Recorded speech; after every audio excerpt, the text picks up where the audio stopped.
Also, inside the EU, so we were talking about having a meetup in Amsterdam. Inside the EU, there is a high-level expert group on AI set up by the European Commission, and they published in 2019 already some guidelines for developing trustworthy artificial intelligence. And in these guidelines, they have three main pillars, and these pillars are lawful, ethical, and robust. So one of them, their main topics for example, technical solutions refers to robustness.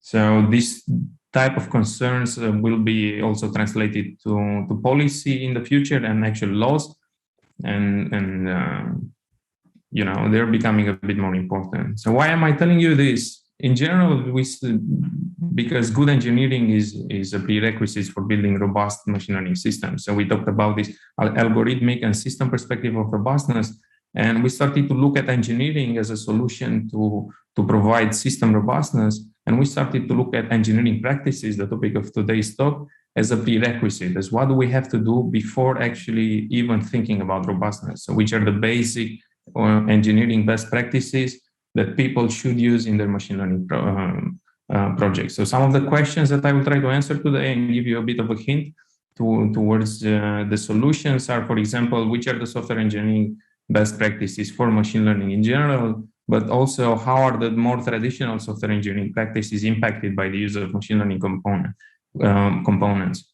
Which are the new practices being proposed, or how do the old ones are modified, and to what extent these practices are actually adopted by practitioners. So what we're interested in is not only that, a bunch of people put up some practices up there, but also do practitioners adopt them? And if this, which are the effects of these practices, and what do practitioners think in the end about these practices? Are they valuable or not?